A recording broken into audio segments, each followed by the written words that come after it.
माँ सरस्वती को आज़ाद राजावत का सादर प्रणाम। आज़ाद राजावत चैनल पर आप सभी का हार्दिक स्वागत है। आज का विषय है वृद्धावस्था और वर्तमान समाज। पाश्चात्य संस्कृति के प्रभाव से भारतीय संस्कृति में काफ़ी बदलाव आ चुके हैं। संयुक्त परिवार टूट रहे हैं और एकल परिवार का चलन चल गया है। एकल परिवार अर्थात पति पत्नी और बच्चे। पति पत्नी विवाह होता है, 1 या 2 वर्ष जब तक बच्चे नहीं होते तब तक पति पत्नी का प्रेम होता है, और इसके बाद जैसे ही बच्चे आ जाते हैं तो पति पत्नी का प्रेम भी बच्चों की तरफ मुड़ जाता है और माता पिता अपना प्रेम भूल जाते हैं, अपना सुख दुख भूल जाते हैं और अपना सारा सुख दुख अपने बच्चों पर उड़ेल देते हैं। धीरे धीरे समय बढ़ता चला जाता है। माता पिता के सपने बहुत होते हैं बच्चों के साथ। बच्चे बड़े होंगे, उनके बुढ़ापे का सहारा बनेंगे, और इधर माता पिता बूढ़े होते हैं, उधर बच्चे जवान होते हैं। लेकिन इस बदलते समय में माता पिता ने जो सपने देखे हैं, अधिकतर वृद्ध माता पिताओं के सपने ही रह जाते हैं।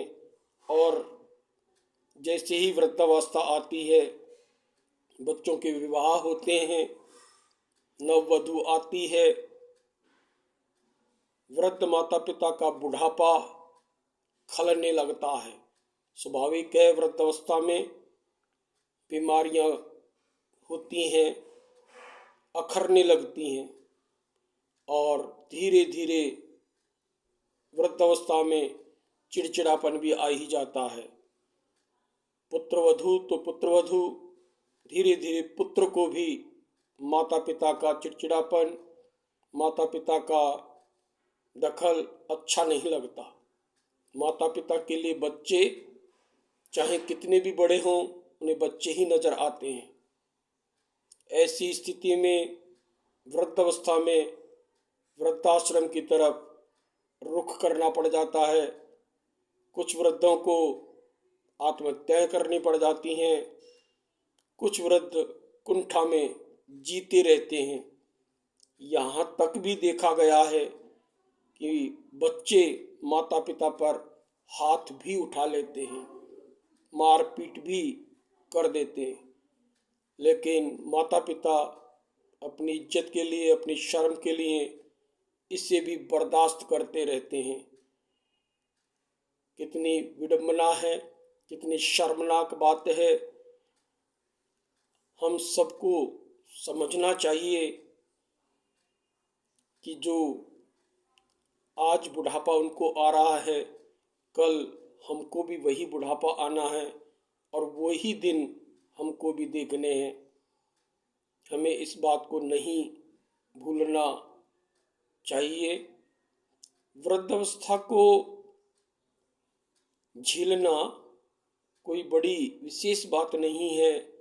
बड़ी सहजता से उन्हें स्वीकारा जा सकता है। पल दो पल उनके साथ बातचीत के गुजार कर जो कुछ कहें वो उन्हें सहजता से सुनकर हम उनका मन बहला सकते हैं। बस उनको इतना ही चाहिए, इससे ज़्यादा अपेक्षा उनकी नहीं होती है। यदि हम ऐसा ख्याल कर लेते हैं तो निश्चित तौर पर माता पिता का साया एक बरगद के पेड़ की तरह हमारे जीवन को संवार सकता है। हम उनके उम्र भर के जो अनुभव हैं, उस उम्र भर के अनुभवों के आधार पर अपने जीवन को सुगम बना सकते हैं। तो आप सभी से मेरा यही कहना है कि वृद्धावस्था को, जो कि स्वाभाविक है, वृद्धावस्था में चिड़चिड़ापन आना, वृद्धावस्था में बच्चे चाहे कितने भी बड़े हों, माता पिता को बच्चे बच्चे ही लगते हैं। उन्हें टोका टाकी करना, हम इसे सहजता से स्वीकार करें, माता पिता के पास कुछ पल गुजारें और उनके अनुभव का लाभ उठाएं। आप देखें, जीवन परिवार स्वर्ग में हो जाएगा, आनंद में हो जाएगा। और वृद्धों को वृद्धाश्रम नहीं, अपने घर का प्रमुख स्थान दीजिए। माता पिता को ईश्वर तुल्य स्थान दीजिए, आपको स्वर्गिक आनंद मिलेगा, ऐसा मेरा विश्वास है। जय माँ सरस्वती।